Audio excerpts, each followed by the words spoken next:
यीशु मसीह क्रूस पर नहीं है। आप यीशु मसीह को निकाल कर वहां से कब्र में डाल दिया गया। आप प्रभु यीशु मसीह को उठाकर कब्र में डाल दिया गया। शत्रु शैतान ने सोचा कि यीशु मसीह को शायद कब्र में डाल देंगे, क्रूस पर चढ़ा देंगे, उसका समय खत्म हो जाएगा, उसका सब कुछ समाप्त हो जाएगा। ऐसा सोचकर उसने सब कुछ कर दिया होगा। ऐसा सोचकर वो सोच रहा होगा कि अब कुछ भी नहीं है, सब कुछ समाप्त हो गया। यीशु मसीह आप जितने लोगों को शैतान ने सताया हुआ था, बीमारी में, दुष्ट आत्माओं में, और भी कई लोगों को कई प्रकार की बीमारियों में और कई प्रकार की समस्याओं में जितने लोगों को शैतान ने बांध कर रखा है, जितने लोगों को शैतान ने सता कर रखा था, अब शैतान जो है निश्चित हो गया कि अब जो है मेरा काम समाप्त हो गया।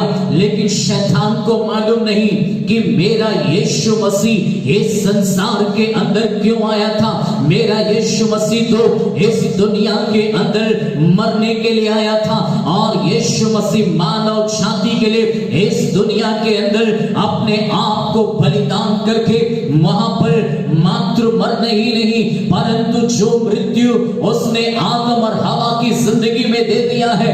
आप सोचकर देखो, बाइबल का परमेश्वर ऐसा कहता है कि आदम और हवा के जीवन में, बाइबल कहती है उस परमेश्वर ने कहा था जिस दिन तुम इस पेड़ के फल को खाओगे उसी दिन मर जाओगे। उनके जीवन में वे शारीरिक मृत्यु नहीं थी, वे आत्मिक मृत्यु थी। उधर उत्पत्ति की किताब में शैतान ने वहां पर उनके आत्मिक जीवन को, अनंत जीवन को उसने छीन लिया था और उस अनंत जीवन को खो दिया।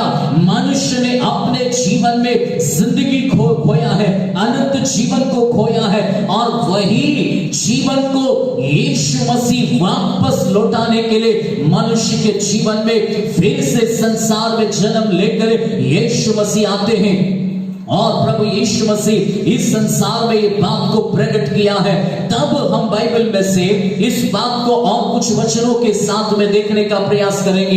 यदि आपके पास बाइबल है तो आप बाइबल के कुछ ही वचनों को हम शायद पढ़ेंगे, कुछ वचनों को शायद मैं दिखा दूंगा ताकि आप अपने घर में उन वचनों को पढ़ सकते हैं। लिखने वाला लिख सकता है, क्योंकि हम परमेश्वर के इस पुनरुत्थान दिवस की बात कर रहे हैं, यीशु मसीह के जी उठने के विषय में कर रहे हैं। उसके पहले आपको ईस्टर के बारे में जान लेना बहुत जरूरी है। ईस्टर जो है, आपको और मुझको ईस्टर शब्द कहने का जरूरत नहीं है। ये जो दिवस है ये पुनरुत्थान दिवस है।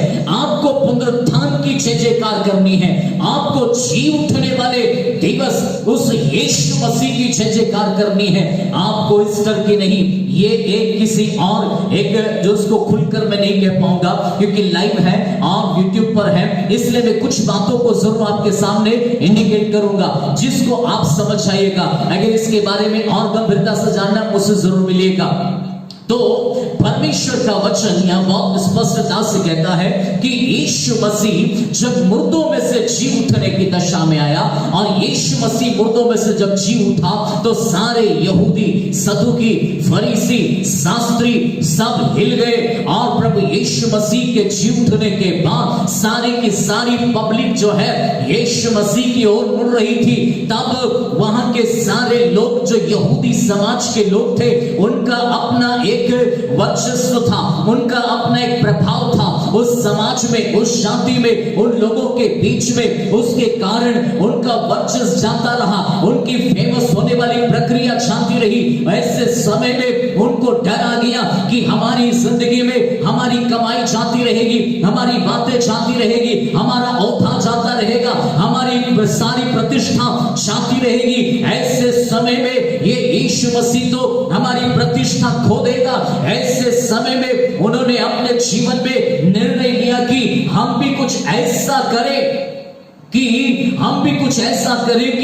लोगों के बीच में ऐसी बात को लेकर आए कि लोग इस बात को मानने के लिए तैयार हो जाएं। तब उन्होंने अंडे में से निकली हुई एक देवी के रूप में इस बात को प्रकट कर दिया और उसको उसका नाम दे दिया एस्थर। अब उसको इस प्रकार से जब देने के बाद उसको ये जो नाम एक उसका है, लेकिन ये नाम देने के बाद वो कहते हैं अंडे में से निकली, ये भी तो जल में से निकली है, ये भी तो वहां से निकली है। यीशु मुर्दों में से जी उठा है, ये जल में से निकाली गई है, इसलिए जो है ये भी उतनी ही महान है, ये भी उतना ही प्रभावशाली है। इसलिए ऐसा बोलकर उसको भी वहां के लोगों ने फेमस कर दिया, इसलिए उसको कह दिया ईस्टर। इसलिए मेरे प्रिय भाई मेरी बहन, इस नाम को नहीं लेना, ये नाम शैतान की महिमा है, लेकिन आपके और मेरे लिए इस बात को जानना जरूरी है कि आपके और मेरे लिए पुनरुत्थान दिवस मायने रखता है। आपका और मेरा यीशु मसीह पुनरुत्थित हुआ है,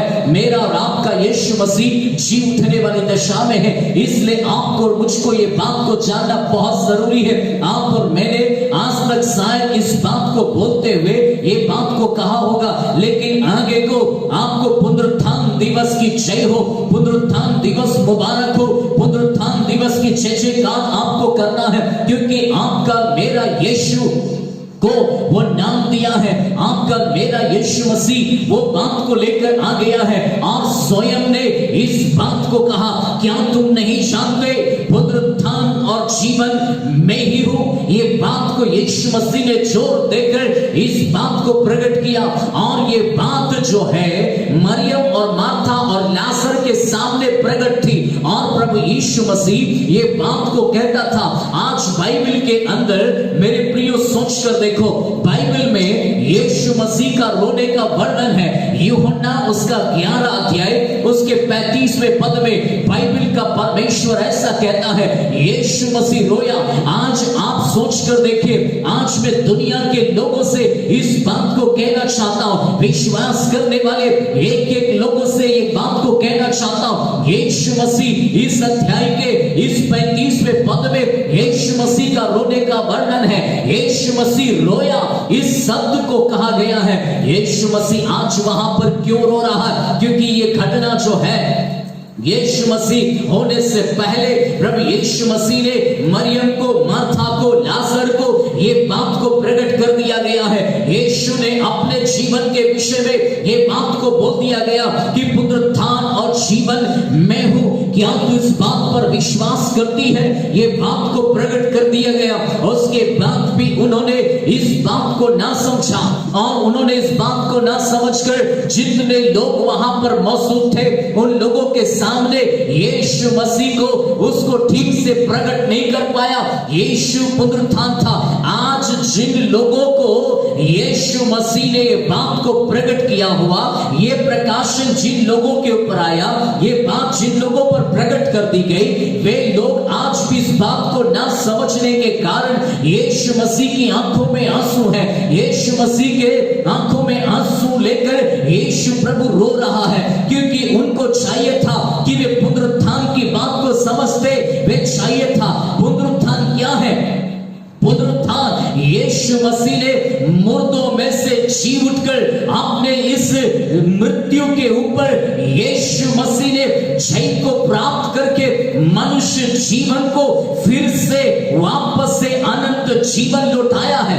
इस बात से हर एक व्यक्ति को जीवन में समझने की जरूरत है। इसलिए पहला प्रमाण के रूप में प्रभु यीशु मसीह ने लाजर को जिंदा करके यहूदियों के बीच में प्रभु यीशु मसीह ने मरियम, मार्था, लाजर के बीच में ये बात को प्रमाणित कर दिया कि मृत्यु के ऊपर अधिकार मेरे यीशु मसीह को है। मृत्यु के ऊपर जयवंत हो गया है। मरने से पहले ये बात को यीशु मसीह ने इस दुनिया के अंदर प्रमाणित कर दिया।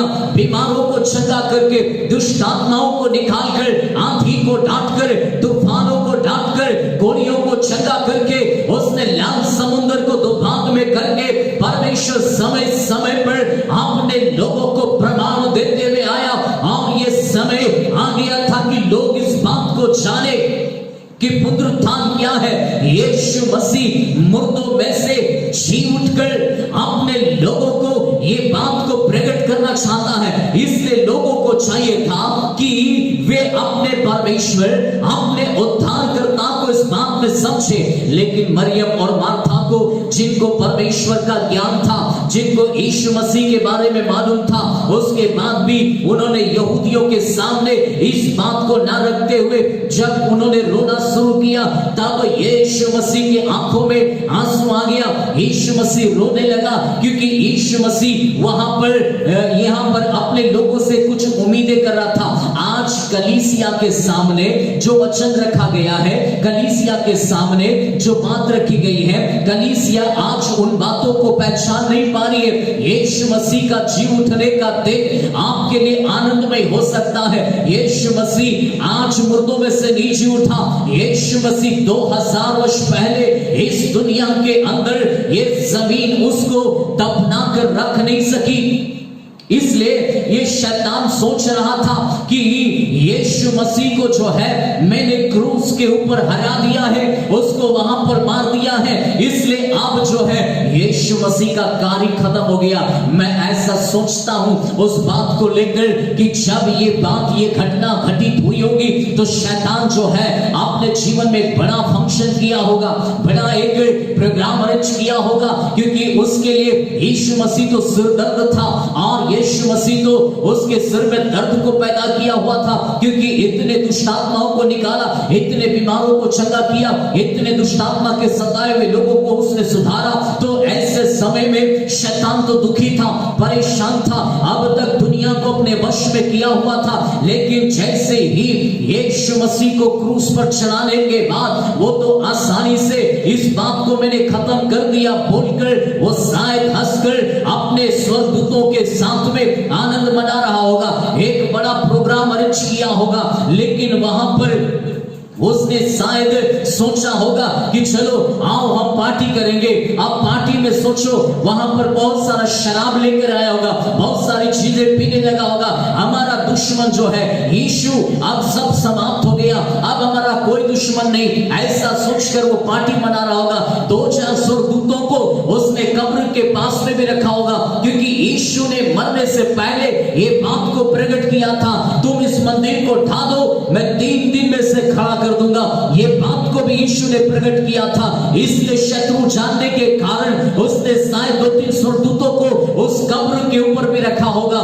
लेकिन सोचकर देखो, वो पार्टी मनाते समय ऐसी घटना घटित होती है कि वहां पर मानो वो पार्टी मना रहा था, बड़ा एंजॉय कर रहा था। लेकिन सोचकर देखो, यीशु मसीह मुर्दों में से जी उठकर जब बाहर आता है तो वहां के सारे शैतान के स्वर्गदूत जो है जमीन पर गिर गया होगा। ऐसी दशा में वे पूरी तरह से घबरा गए और जो होश में आया होगा, घबराते हुए, दौड़ते हुए, भागते हुए अपने अपने मालिक के पास आकर हाँफते हुए, लड़खड़ाती आवाज में इस बात को कहते होंगे कि यीशु तो मुर्दों में से जी उठा है। ये बात को कहते हुए उनके जीवन में जबान नहीं खुल रही होगी। लेकिन आपके और मेरे लिए ये आनंद का विषय है कि आपका मेरा यीशु मसीह मुर्दों में से जी उठा है। शैतान ने सोचा मेरा काम खत्म हो गया है, लेकिन असली काम तो इसके बाद शुरू होता है।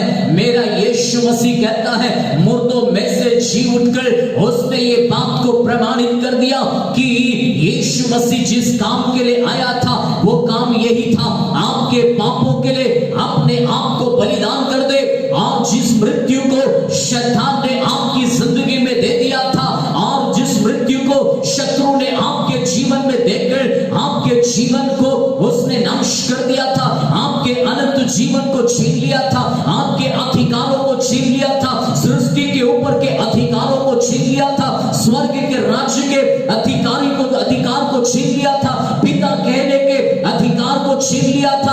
आपको जीवन के अंदर शत्रु ने वो सारे अधिकार को छीन लिया था। यीशु मसीह जी उठने के बाद, मौत को हराने के बाद, यीशु मसीह ने वापस से वो अधिकार आपको मुझको दे दिया। इसलिए बाइबल का परमेश्वर यह स्पष्टता से कहता है कि यीशु मसीह ने कुछ लोगों को चुना, कुछ लोगों को चंगा किया, कुछ लोगों के ऊपर ही यीशु मसीह ध्यान दिया। और किन लोगों के ऊपर ये बात को प्रकट करता है। आज हम वो देखने का प्रयास करेंगे। अब यीशु मसीह मुर्दों में से जी उठा है। इस जी उठने की बात को कलीसिया समझना है, इस जी उठने विश्वासी लोग समझना है, क्योंकि आपका मेरा कर्तव्य बड़ा है। आपको और मुझको वापस से अधिकार मिल गया है। बाइबल का परमेश्वर बहुत स्पष्टता से ये बात को प्रकट करता है। इसलिए परमेश्वर का वचन कहता है, आप परमेश्वर के वचन से निकाल सकते हैं मरकुस उसका 16 अध्याय, जहां पर यीशु मसीह के पुनरुत्थान के जीवित होने की बात लिखा गया और पुनरुत्थान हुआ यीशु मसीह की बात कहा गया। यहां पर भी मरियम और उसके साथ कुछ स्त्रियों के बारे में वर्णन किया गया। यह लिखा हुआ है कि जब सब्त का दिन बीत गया तो मरियम मगदलिनी, याकूब की माता और सलोमी सुगंधी वस्त्र मोल लेके और आकर उस पर मले। सप्ताह के पहले दिन बड़े भोर जब सूरज निकला ही था, वे कब्र पर आई और आपस में कहती थी, हमारे लिए कब्र के द्वार पर से पत्थर कौन लुढ़काएगा। ये स्त्रियां अपने जीवन में, ये वो स्त्रियां हैं जिन्होंने अपने जीवन में अद्भुत कार्य को देखा। और जिस स्त्री के अंदर से 7 दुष्ट आत्माएं निकली है और भी स्त्रियां जिनके जीवन में अद्भुत कार्य हुआ है, इनके जीवन में इनको लगा कि यीशु मसीह के शरीर सड़ना नहीं चाहिए, इसलिए वो सुगंधी वस्त्र लेकर, वो द्रव्य लेकर वहां पर मौजूद हुई और जाने का प्रयास किया। लेकिन एक मन में चिंता थी, एक बड़ा पत्थर है, वहां पर गार्ड खड़े हैं और गवर्नमेंट की सील लगाई हुई है। अब वहां पर कौन खुलेगा, कौन हमारे लिए पत्थर लुढ़काएगा, कौन हमको अंदर जाने देगा, इस बात को नहीं सोचा। वरन अपने जीवन में ये उठी और बड़ी भोर को उठकर चलने लगी। मेरे प्रियो, सोचकर देखो, अब इनके जीवन के अंदर यीशु मसीह से चमत्कार पाए हुए लोग, ध्यान से सुनो, यीशु मसीह से अद्भुत आश्चर्य कर्म को पाए हुए लोगों, अपनी जिंदगी में ध्यान से सुनो, आप भी हो सकता है कभी दुष्ट आत्मा के सताए हुए थे, कभी बीमारी में थे, कभी दुख में थे, कभी समस्याओं में थे, कभी तो कोई परिस्थितियों में थे, लेकिन मेरे यीशु मसीह ने आपकी जिंदगी में आपको दुष्ट आत्मा से छुड़ाकर ये प्रमाणित कर दिया कि आपके जीवन को परमेश्वर चाहता है, आपके जीवन को परमेश्वर ने बुलाया है। जब बीमारी में थे, आपको सबने छोड़ दिया, दुष्ट आत्मा आपकी जिंदगी पर कब्जा किया हुआ था, सबने छोड़ दिया, आपका शरीर आपके वश में नहीं था।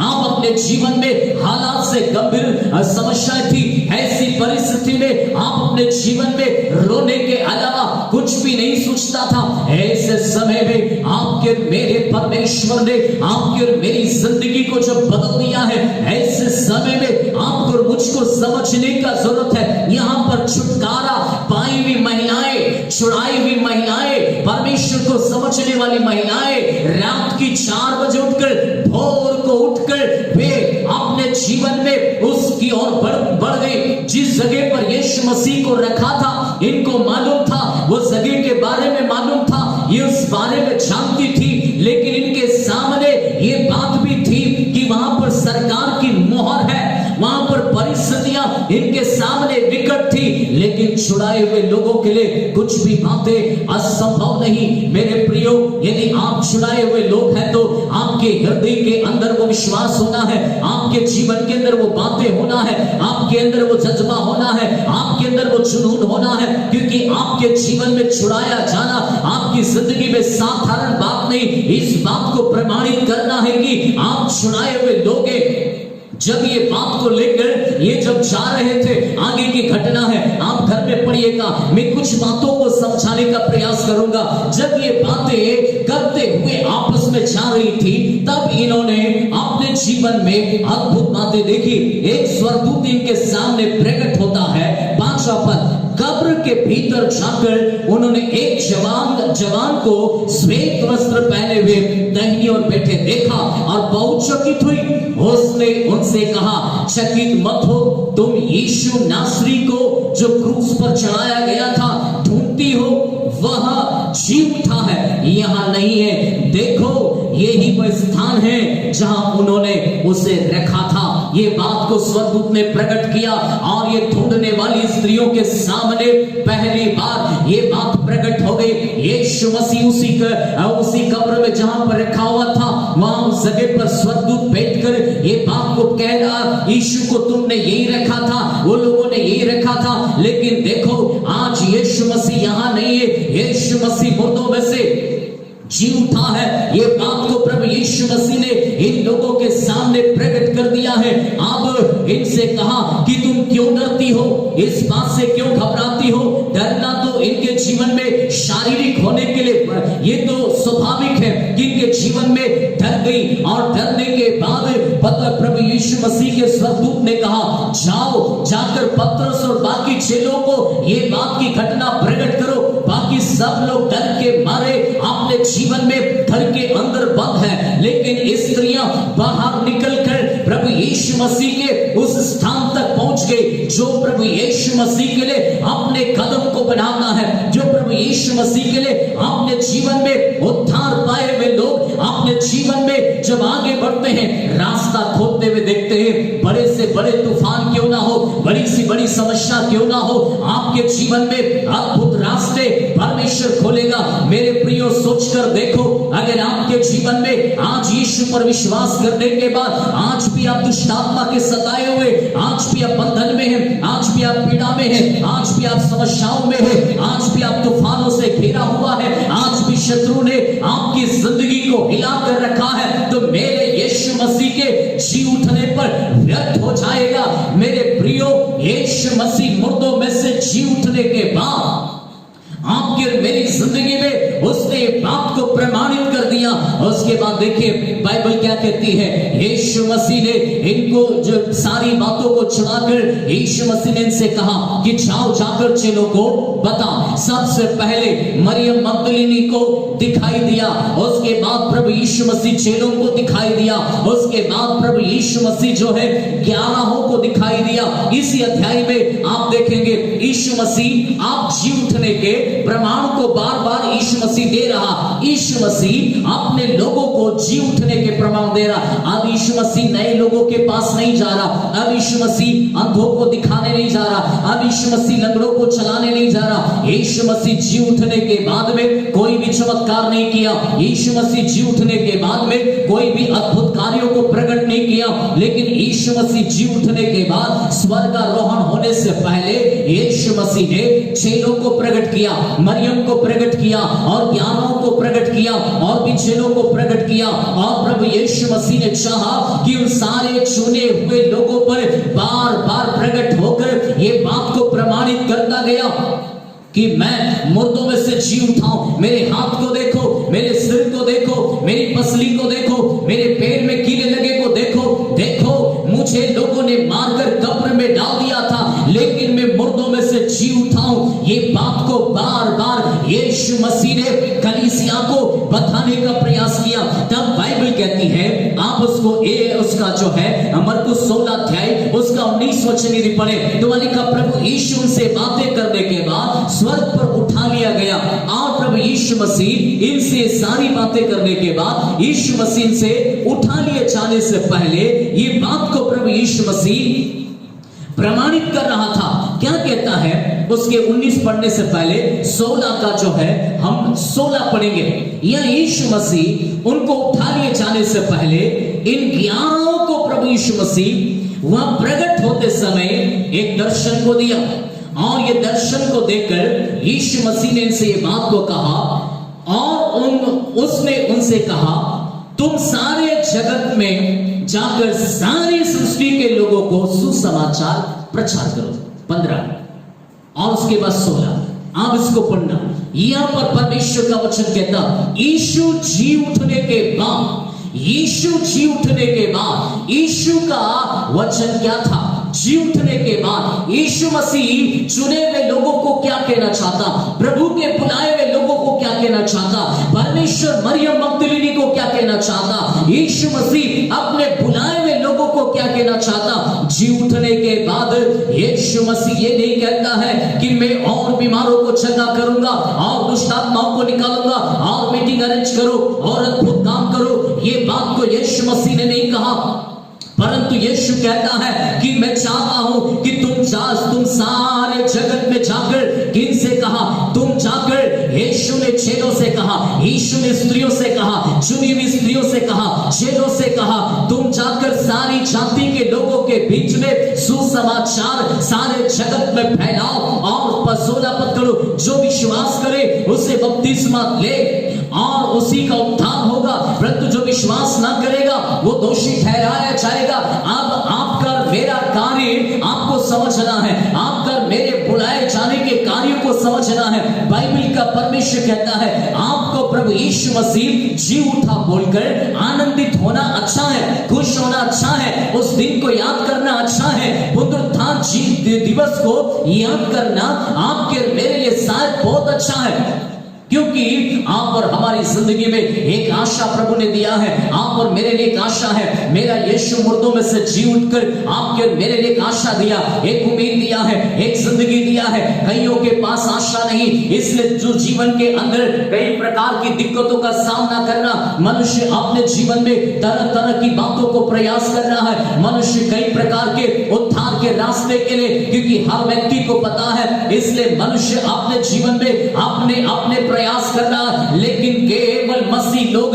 विश्वास करने वाले लोग इस बात को जानकर खुश होता है, क्योंकि उनके जीवन में उन्होंने पुनरुत्थान दिवस को जान लिया, पुनरुत्थान की सामर्थ को जान लिया, पुनरुत्थान की बात को जान लिया। इसलिए आज कलीसिया ध्यान से सुनो, आपके जीवन में आपको ये बात को समझना है, ये दर्शन जो आपने खो दिया था, ये जीवन जो आपने खो दिया था, ये महिमावन बातें जो आपने खो दिया था, पवित्रताई जो कलीसिया ने खो दिया था आपके जीवन में, आपने अपनी शांति को खोया था, अपने आनंद को खोया था, अपनी अनंतता को खोया था, अपने भविष्य को आपने खो दिया था, अपनी जिंदगी के अंदर आपने वो सारे अधिकार को खोने के कारण आज आप दुखी होकर बैठे थे। अपने जीवन में अपना प्रयास करके आप दुखी थे, लेकिन यीशु मसीह आपके जीवन में आपको फिर से उठाने आया। शत्रु ने आपके जीवन में आपको नीचे किया, आपको दबा दिया,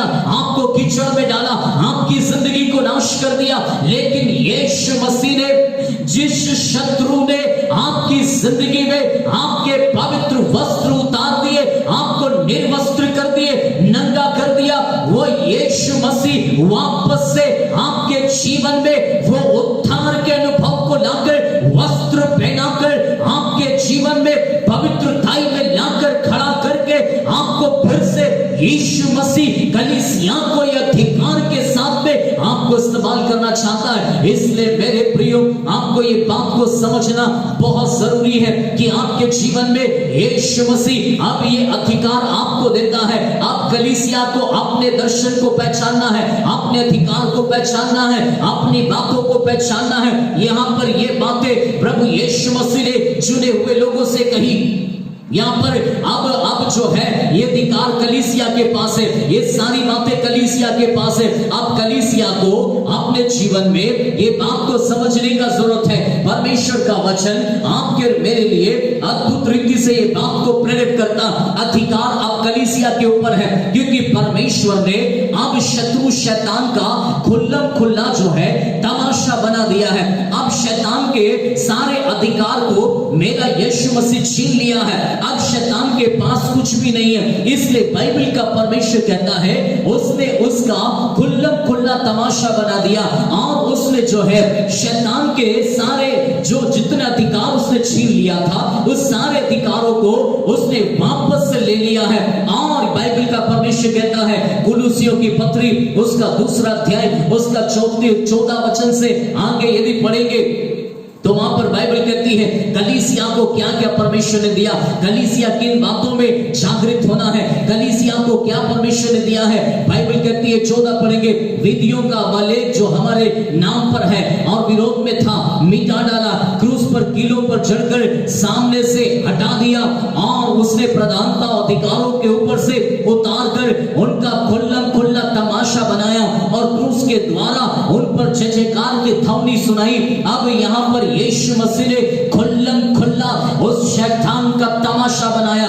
तब आगे 16 पद में लिखा, इसलिए खाने पीने पर्व नए शब्द के विषय में तुम्हारा कोई फैसला न करे। यहाँ पर बाइबल का परमेश्वर कलीसिया से बात कर रहा है, क्योंकि यीशु मसीह ने आपके मेरे जीवन में आपको मुझको छुड़ाया, इस बात को लेकर आपके जीवन में खुश होना अच्छी बात है, आनंद मनाना अच्छी बात है, पूरी खाना अच्छी बात है, कुछ और कुछ अपने मन पसंद नहीं चाहिए, क्योंकि आपको कलीसिया के पास रोल है, कलीसिया के पास अधिकार है, कलीसिया को परमेश्वर ने आज ही अधिकार दिया है। मेरे भाई मेरी बहन, आपके जीवन में आज कलीसियाओं ने अपने दर्शन को खो दिया है, आज बुलाए हुए लोगों ने अपनी बातों को खो दिया है, अधिकार को खो दिया है, पुनरुत्थान दिवस को भूल गए हैं और उन्होंने अपने जीवन में सोचकर देखो 40 दिन के उपवास जब शुरू हुआ, आपने शायद कई प्रकार के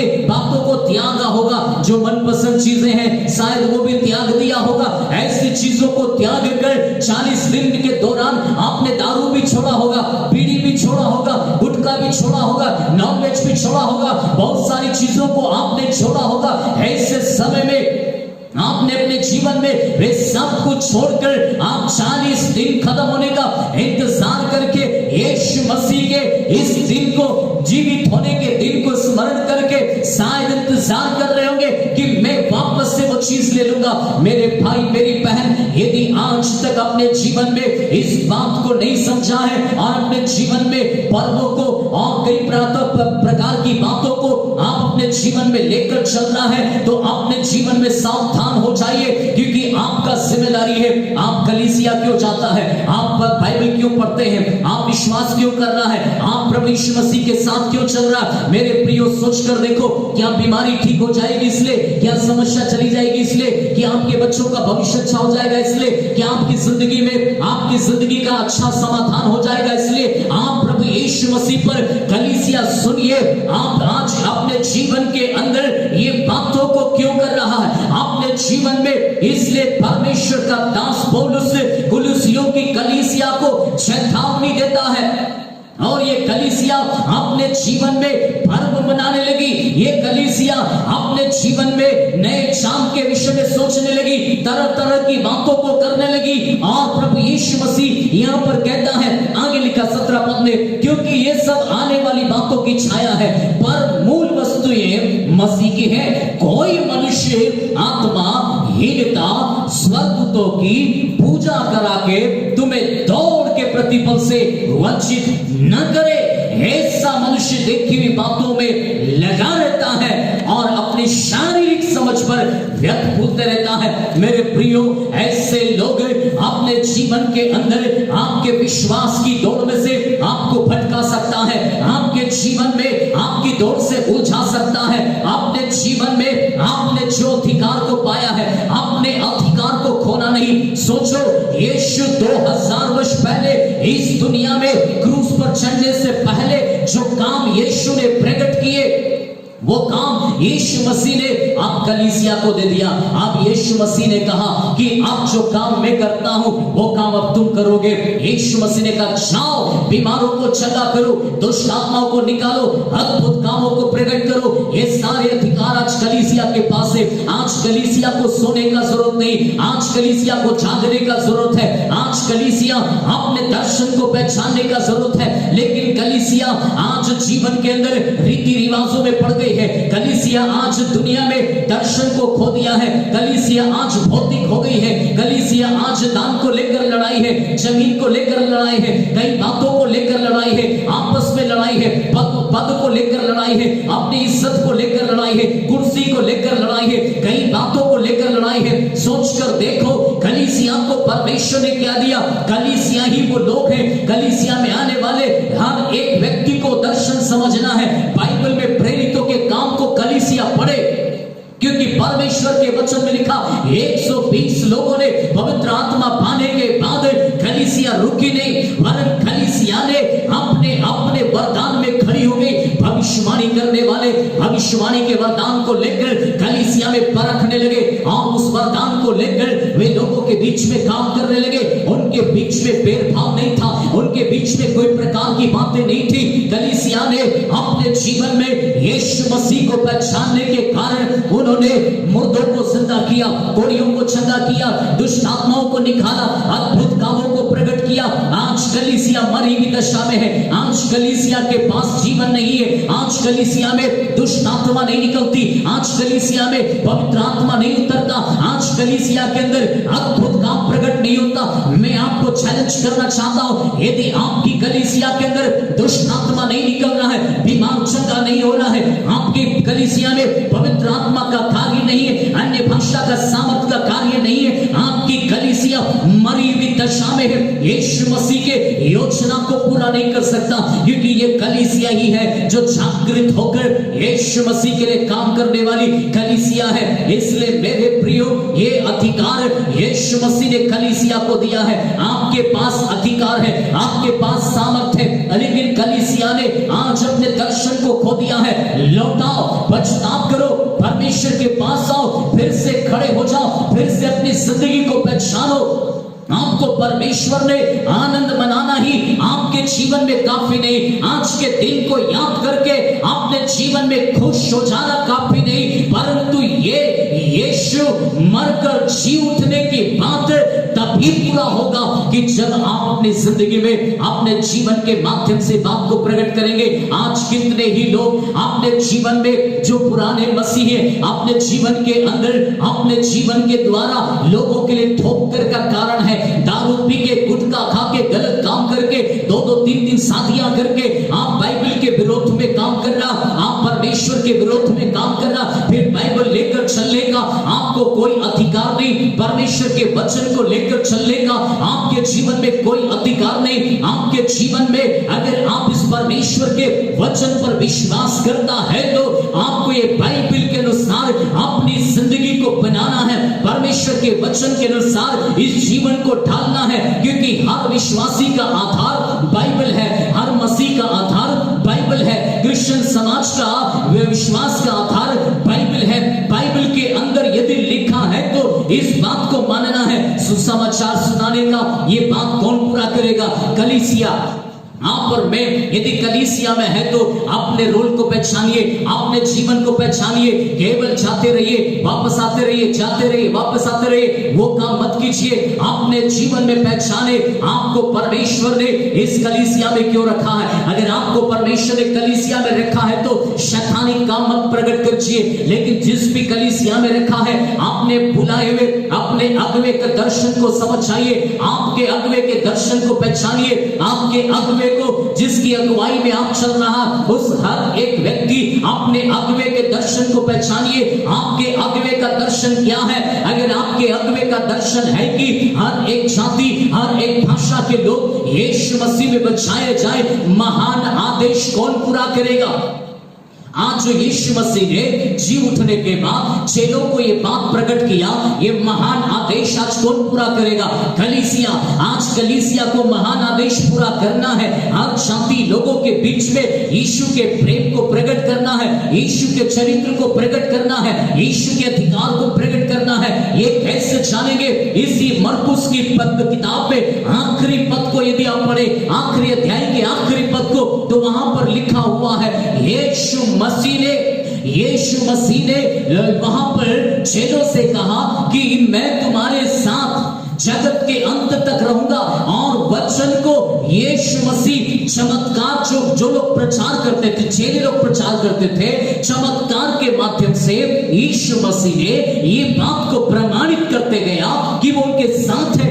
आज भी वो यीशु मसीह कलीसिया के साथ है, आज भी कलीसिया अधिकार के साथ जी सकती है, आज भी कलीसिया बड़े बड़े काम करने की सामर्थ रखती है। कलीसिया वो चीज है, कलीसिया देश में जागृति ला सकती है, कलीसिया देश में अद्भुत कार्य कर सकती है, कलीसिया देश के अंदर बड़े बड़े कार्य कर सकती है। इसलिए कलीसिया के विषय में जानना है तो प्रेरितों के काम 12 अध्याय को पढ़ना। वहां पर बाइबल कहती है पतरस प्रभु यीशु का चुना हुआ दास था और वो जेल खाने में था। कलीसिया भागी नहीं, कलीसिया बुराई नहीं करने लगी, कलीसिया कुछ और नहीं करने लगी, कलीसिया अपने दर्शन को जानती थी, कलीसिया अपने विश्वास को जानती थी, कलीसिया सिखाई हुई बात को जानती थी। इसलिए कलीसिया अपने सिखाई हुई बातों को जानने के कारण पुनरुत्थान हुए यीशु मसीह को जानने के कारण कलीसिया खड़ी हो गई और एक करके एक मन होकर एक विश्वास में आकर कलीसिया प्रार्थना करने लगी। और कलीसिया ने वहां पर जब प्रार्थना करने के लिए लो लगाकर जब दुआ किया, बाइबल का परमेश्वर ऐसा कहता है कि बाइबल के परमेश्वर ने ये बात को प्रमाणित कर दिया कि जंजीरें खुल गई, ताले खुल गए, दीवारें टूट गई, प्रभु का जन बाहर आ गया। ये बात को कलीसिया ने प्रकट किया है। सोचकर देखो, आज कलीसिया के पास अधिकार है। सोचकर देखो, यीशु जी उठने के बाद भी वो काम कर सकता था, लेकिन शैतान ने अधिकार मनुष्य से छीना था, शैतान ने पवित्रता मनुष्य से छीना था, शैतान ने निर्वस्त्र मनुष्य को किया था। इसलिए वापस से यीशु मसीह चाहता तो ये सारे काम कर सकता था और यीशु मसीह के लिए पल भर में ये सारे काम हो सकता था। सोचो, 3.5 साल के अंदर यीशु पूरे विश्व को हिलाने की बात कर रहा था। यदि यीशु मसीह कुछ समय और रहता तो क्या हो सकता था, सोच कर देखो। लेकिन यीशु मसीह को पता था ये अधिकार लोगों से शैतान ने छीना है। वापस से कलीसिया को ये अधिकार दिया, पवित्रता कलीसिया को वापस से मिली, वस्त्र कलीसिया को वापस से मिला, वापस से महिमावन जीवन कलीसिया को वापस मिला। अब वापस से जो मौत को कलीसिया ने प्राप्त किया था, वापस से उनको अनंत जीवन प्रभु यीशु ने दे दिया। अब सब कुछ प्रभु यीशु ने वापस आपको मुझको दिया। तो सोच कर देखो, क्या अब हम रोते रहें? या तो रोते रहो, या तो दुष्ट आत्मा सताए तो रोते रहो, परेशान होते रहो, बीमारी में सताए जाओ, या तो अधिकार के साथ में खड़े होकर परमेश्वर के काम करो। चुनाव आपके हाथ में है। यीशु मसीह को जो करना था यीशु मसीह करके चला गया। वो मुर्दों में से जी उठना था, जी उठा। अब वो पिता के दाहिनी ओर है, वो केवल अब आपके लिए प्रार्थना कर सकता है। लेकिन अब सारे काम और कलीसिया को करना है। अब वो सारे कार्य कलीसिया को करके अपने जीवन में ये प्रमाणित करना है। अब आपका समय आ गया है मेरे प्रियो, अब आपका समय है। एक समय पौलुस के पास था, एक समय चेलों के पास था, एक समय बुलाए हुए लोगों के पास था। आज आपका और मेरा समय है। आज अब आप और मैं कलीसिया के अंदर है। अपने अगुवे के दर्शन को पहचान कर उसमें खड़े हो जाओ और यीशु मसीह के लिए काम करो। आप क्या कर सकते हैं आप वो करो। परमेश्वर के लिए क्या योगदान दे सकते हैं वो दे दीजिए, क्योंकि आप और मैं प्रभु यीशु मसीह के बुलाए हुए हैं। रीति को फॉलो करने के लिए नहीं बुलाया गया, वचन को मानने के लिए बुलाया गया। इसमें लिखी बातों को पूरा करो, क्योंकि पुनरुत्थान यीशु मसीह मुर्दों में से जी उठा है। यीशु मसीह को आज भी कई लोग रुला रहा है, उसकी बात को ना समझकर, उसकी बात को ना मानकर। ले कहीं आप और मैं भी ऐसे व्यक्ति तो नहीं कि हम प्रभु यीशु मसीह की बात को ना मानकर यीशु प्रभु को रुला रहे हैं और अपने जीवन में अपनी मर्जी से, अपने जीवन में अपने ही इच्छा के अनुसार आप और मैं जीवन व्यतीत कर रहा हो। सावधान हो जाइए। यीशु मसीह आपको बुलाया है, आपके चुने जाने को पहचानिए, आपके बुलाए जाने को पहचानिए। आप क्यों बुलाया गया है, आपकी बुलाहट क्यों है, आपको परमेश्वर ने क्यों चुना है, आपका चमत्कार क्यों हुआ है, आपने ही अद्भुत काम क्यों देखा है, आपने ही अनुभव क्यों किया है। अगर अनुभव हुआ है तो अपने बुलाए जाने को लेकर यीशु की उपस्थिति में बैठो। यीशु मसीह आपको प्रकट करेंगे। बाइबल कहती है 120 लोग बैठे थे, उनको दर्शन मिला, उनको उद्देश्य मिला, वे काम करना शुरू कर दिए। यीशु के लिए मर गए, अपनी जान की भी परवाह नहीं किया। यीशु के लिए मरकर भी अपनी जिंदगी में वो उन्होंने प्रमाणित किया। उनकी बुलाहट सच्ची थी, उनका जीवन सच्चा था, वे यीशु के लिए जी रहे थे। आज आपको मुझको भी पहचानना है क्यों बुलाया गया। अगर बुलाहट सच्ची है तो यीशु के लिए खड़े हो जाइए। और इस समय मैं आपके लिए प्रार्थना करूंगा, प्रभु आपको ज़रूर आशीष देंगे, आपके जीवन में अद्भुत कार्य करेंगे। स्वर्ग के महान परमेश्वर, आज आपके लोगों ने इस पुनरुत्थान के दिवस के बारे में जाना है। प्रभु आज जो कलीसियाओं ने दर्शन खो दिया है, जिन विश्वासियों ने अपने उद्देश्य को खो दिया है, जिन लोगों ने अपने जीवन में उस उद्धार को खो दिया है, अपने लक्ष्य से भटक गया है, तो प्रभु मैं प्रार्थना करता हूं आज कलीसिया के लोग वापस से अपने दर्शन में खड़े होने पाए, अपने उद्देश्य में खड़े होने पाए, नामशनी वाली आत्माओं को बचाने पाए। प्रभु जी आपका क्रूस पर चढ़ाया जाना व्यर्थ ना होने पाए, जी उठना व्यर्थ ना होने पाए, जीवन देना व्यर्थ ना होने होने पाए। प्रभु इस संसार की सारी शारीरिक अभिलाषाओं में पड़कर अपने रीति रिवाजों में मनुष्य आनंदित होकर अपने जीवन को खोने ना पाए। वरन मेरी प्रार्थना है आपके जी उठने को लोग अधिकार के साथ में जीने पाए और अपने जीवन से ये प्रमाणित करने पाए कि यीशु तू मुर्दों में से जी उठा है। हजारों आत्माओं को बचाने वाले हो। खुदा हर एक को आशीष दे और आपकी शांति लोगों के ऊपर आने पा। और जो लोगों ने अपने दर्शन को उद्देश्य को पहचाना है उन्हें आशीष करें और सारी महिमा सारा आदर प्रभु हम आपको देते हैं और हर एक जन चंगा हो जाए। महिमा आपको प्रभु यीशु के नाम में मांगते हैं, आमीन। प्रभु आप सबको आशीष दे, आपको उन्नति दे।